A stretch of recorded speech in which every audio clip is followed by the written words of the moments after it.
Hello learners.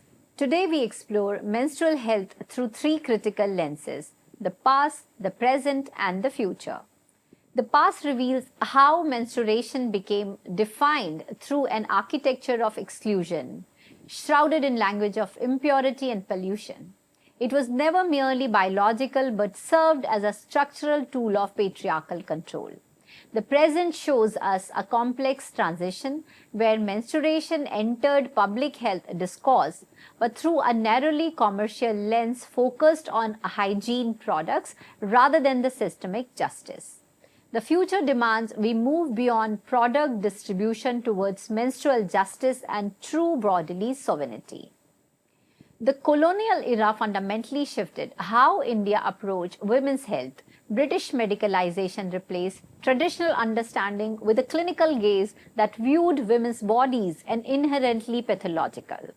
More critically, the state's obsession with maternal health, viewing women primarily as reproducers, led to complete disrespect for general menstrual well-being. Without state support, sanitation infrastructure, women navigate the cycles using traditional, often unsafe materials. This created a lasting implementation gap where the biological reality of half of the population was treated as private shame rather than public health priority. We now live in a period of transition. The global conversation has shifted towards menstrual hygiene management, moving menstruation from private shame to recognizable biological necessity. However, commercialization has created new challenges. While disposable sanitary pads increased access for some, they often ignore severe economic and environmental barriers for marginalized communities. Period poverty means many face forced choices between pads and food. Schools receive pad vending machines but lack the private toilets and clean water needed for students to use them with dignity, leading to continued dropouts. The transition from a narrow focus on hygiene towards menstrual justice marks a definite shift in the building of a right-based future. This involves moving away from top-down models where individuals are simply given pads and instead moving towards a model of menstrual autonomy.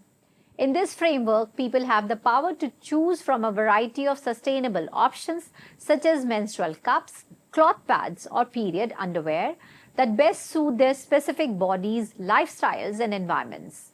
The future of menstrual health in India must be inherently intersectional.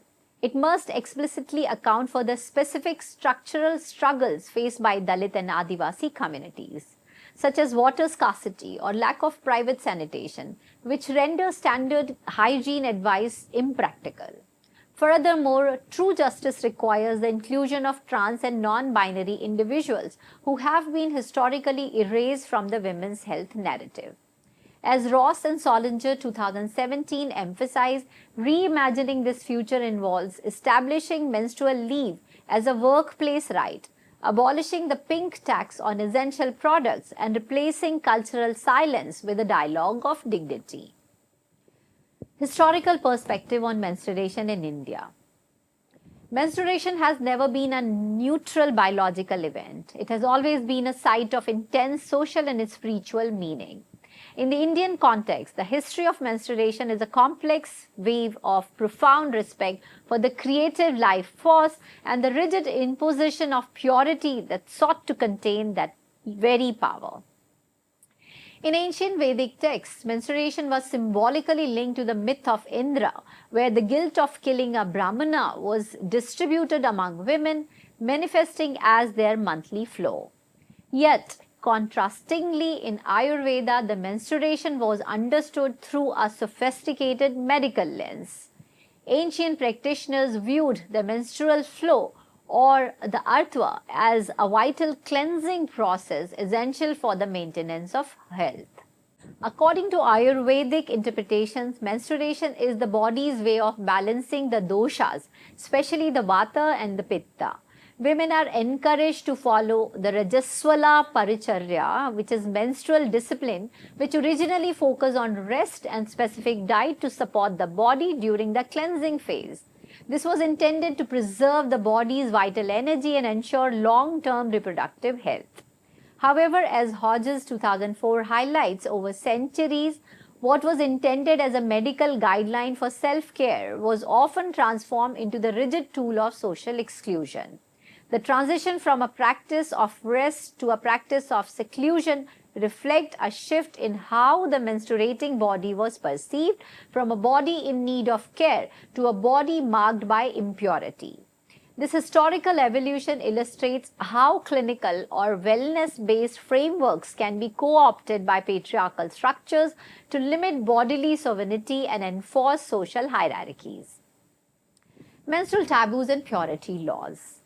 The past of menstruation is heavily defined by purity laws, a framework of social and structural control that has historically dictated the lives of individuals in South Asia. This era was characterized by the imposition of seclusion, where those menstruating were required to stay in separate rooms, use separate utensils, and were strictly barred from sacred spaces. These taboos were built on the premises that the menstruating body was polluted or impure, serving as a structural mechanism of caste and gender control. Purity laws ensured that the sanctity of the household and the temples was maintained by distancing these institutions from biological realities of the body. As Rao 2004 argues, these natural cycles were often used to justify the form of temporary untouchability, creating a deep-seated sense of shame that has been passed down through the generations. This historical exclusion was not merely a religious belief, but a method of social stratification where the biological process of menstruation was co-opted to reinforce patriarchal and Brahmanical hierarchies. Menstrual health and stigma in contemporary India is prevalent. Let's understand that. Now, this silence has tangible consequences for our lives. The impact of stigma on education and mobility is profound. For a young Dalit, the lack of private toilets, clean water, and disposable facility in school, combined with the fear of staining and being mocked, lead to insignificant absenteeism. Studies have shown that thousands of girls in India drop out of school entirely upon reaching puberty because the school environment becomes a site of anxiety rather than learning. The media plays a dual role in shaping these narratives. In recent years, there is a surge of period positive advertisements and films like Padman. However, a critical look reveals that much of this portrayal is still rooted in commercial interests. For decades, sanitary napkin ads used a sanitized blue liquid to represent flood, further detaching the reality of our bodies from a public eye. While modern ads encourage us to run, jump, and fly, they often ignore the reality of menstrual pain and the economic period poverty that makes these products inaccessible to millions. The media often frames menstruation as a hygiene problem to be solved by a product rather than a social justice issue to be solved by policy and empathy. To understand menstrual stigma in India, one must look through an intersectional lens. The weight of stigma is not shared equally. It is intensified by caste, religion, and class. Caste and religion. For Dalit or marginalized women, the historical taboo of impurity are weaponized alongside caste-based discrimination. In certain religious contexts, the restrictions of entering kitchen or temples are still strictly enforced, making the period a time of mandated social exclusion. Class and infrastructure. While a middle-class woman may face social stigma, a woman living in an urban slum or a rural village face structural stigma. For her, the lack of a private bathroom or a safe way to dispose of menstrual waste turns a private biological event into a public struggle for dignity. Gender identity. One must also recognize that not all people who bleed are women. Trans men and non-binary individuals face a unique, violent form of stigma that erases their experience entirely from the feminine menstrual narrative, making access to safe facilities and healthcare even more precarious. The entry of menstruation into the national policy agenda was a hard-won victory. For decades, the periods were ignored in health budgets, but today there is a framework that attempts to address the needs of adolescent girls and women through structured schemes. However, as those who navigate these systems recognize that a policy on paper is only as good as the dignity it provides on the ground. National policies, RKSK and the menstrual hygiene schemes. The Rashtriya Kishore Swasthya Karyakram (RKSK) represent a shift towards a holistic view of adolescent health where menstrual hygiene is a key component. Alongside this, the Menstrual Hygiene Scheme (MHS) was launched with the primary goal of increasing access to sanitary napkins among adolescent girls in rural areas. These schemes aim to decentralize access by providing subsidized pads often sold under the brand name Free Days. This was the first time the state acknowledged that period poverty was a barrier to our education and health. Yet, the focus remains heavily on the product and the pad rather than the broader environment of water, sanitation, and education. The frontline, ASHAs and the school health programs. The heartbeat of menstrual and reproductive health policy in India remains the accredited social health activists called ASHAs. In rural villages and blocks, the ASHA workers often serve as the primary and sometimes only point of contact for health concerns. These frontline workers are tasked with the immediate responsibility of distributing menstrual products, organizing Kishori Divas, adolescent health days, and conducting essential counseling sessions. Their role is pivotal in bridging the gap between state policy and lived experience of community. Similarly, school health programs have become critical sites for interventions. By installing pad vending machines and incentives in government schools, the state attempts to reduce dropout rates and improve menstrual hygiene management called MHM. However, a significant implementation gap remains. It is frequently observed that these machines are broken or left empty, and the provided education often amounts to the one-off lecture.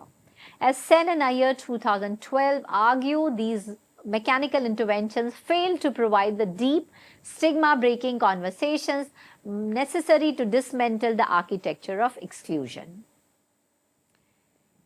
Evaluation of public distribution, the pad-centric approach. While the public distribution of sanitary products have undoubtedly increased awareness, its evolution remains mixed. It is evident that there are issues which includes, first, quality issue.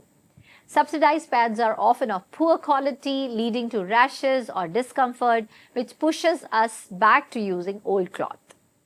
Supply chain gaps. In many remote areas, the supply of pads is inconsistent, meaning they cannot rely on the state for their monthly needs. And third, disposal crisis. Policies often focus on giving the pads but fail to provide a way to dispose of them. Without incinerators or waste management, the modern solutions create a new environment burden for the communities. The transition from a narrow focus on hygiene towards menstrual justice marks a definite shift in the building of a right-based failure.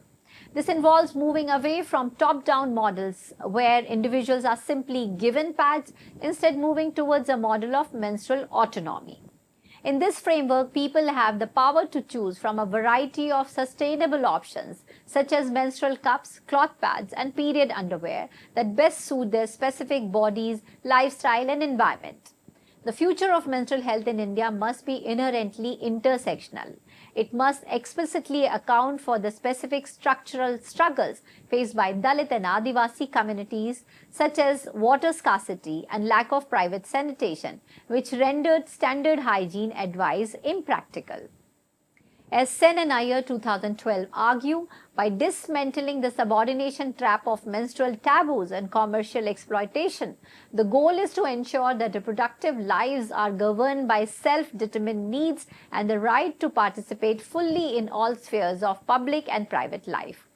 According to World Health Organization 2024, this requires a global policy framework that prioritizes menstrual hygiene as a fundamental human right. For too long, the modern solutions to menstruation have been synonymous with disposables, plastic-heavy products. Today, society is reimagining this by looking at a spectrum of tools that offer the true contraceptive like autonomy over the periods. First, the spectrum of choice, the products and sustainability. It is important to evaluate menstrual products through the lens of health, environment, and comfort. Each body is different, and justice means having the right to choose what works for them. Disposable sanitary napkin and tampons. While they offer convenience, they are often laden with plastics and chemicals like bleach and fragrance that can cause rashes and long-term health concerns. Environmentally, a single person may use up to 11,000 disposables in their lifetime, contributing to massive landfill waste. Menstrual cup, it's a radical innovation for many of us. Made of medical grade silicone, one cup can last up to 10 years. It offers superior mobility and is most eco-friendly option, though it requires access to clean water for boiling and carries a learning curve regarding insertion. Modern cloth pads, a return to traditional but with a technical upgrade. These are made of high-quality leak-proof fabrics that are breathable and reusable, bridging the gap between ancestral practice and modern comfort. Period underwear can serve a similar purpose. Biodegradable products and the green myth. In response to environmental crisis, there have been a significant surge in biodegradable menstruation products made from materials like banana fiber, bamboo, or cornstarch. While these innovations represent a positive step towards sustainability, a closer look reveals a significant implementation gap. Many products marked as biodegradable still require specific industrial composition conditions to break down effectively, conditions that are currently non-existent in the majority of Indian municipalities. Without the necessary waste management infrastructure, even a green pad becomes just another piece of waste in an open dump, failing to fulfill its environmental promise. As Ross and Solinger 2017 argue, the true productive and environmental justice require a move beyond consumer-based green solutions toward structural changes.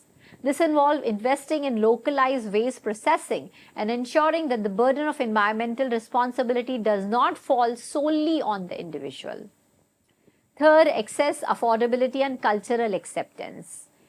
Innovation is meaningless if it is not accessible. There are two particular practical concerns that women face. First, the cost barrier.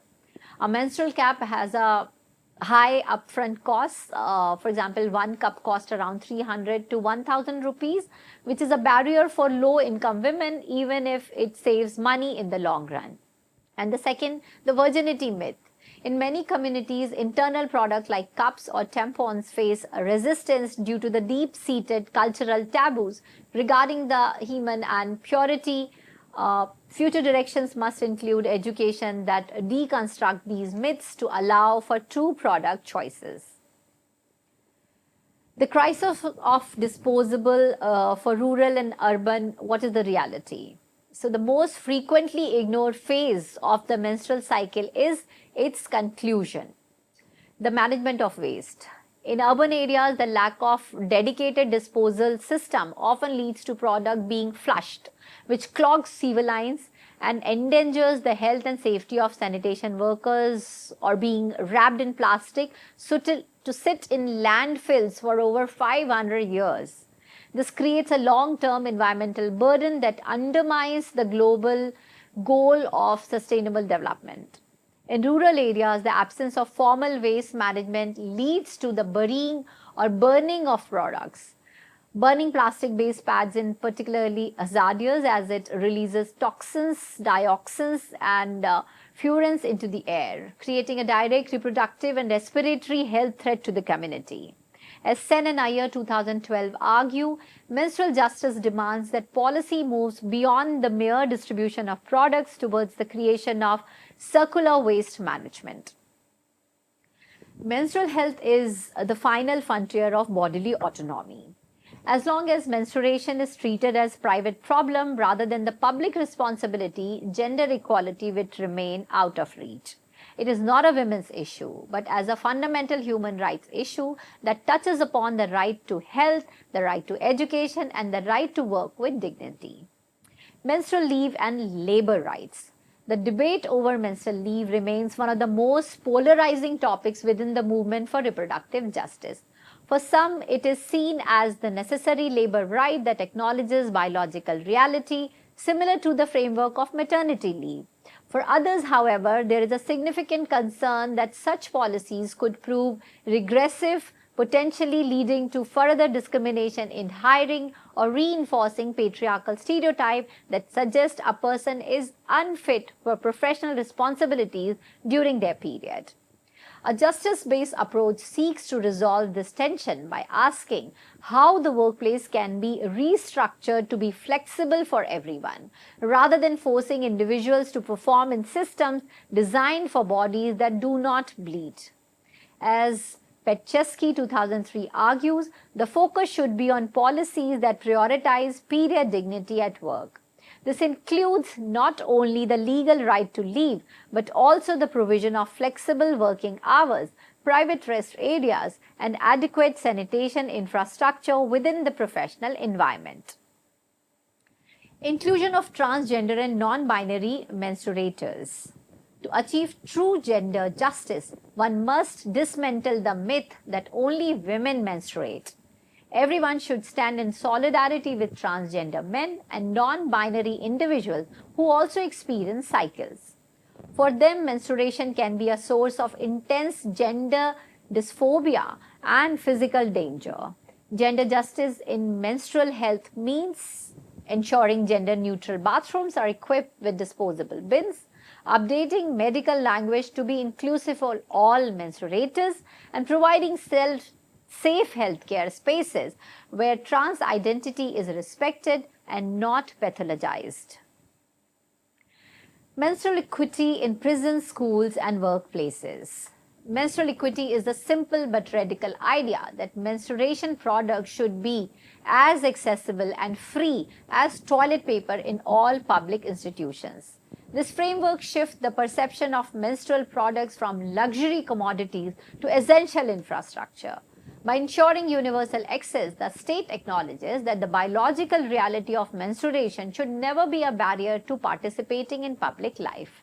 In educational settings, menstrual equity means that no student ever has to choose between a pad and their education. The current implementation gap in schools, where a lack of products leads to high dropout rates, is a direct threat to the right to learn. As Ross and Solinger 2017 argue, in institutional settings like prison, menstrual equity is a matter of basic human rights. Historically, products have been used as tools of control or withheld entirely, a practice that constitutes a form of state-sanctioned violence against the incarcerated body. Menstrual activism is a form of resistance.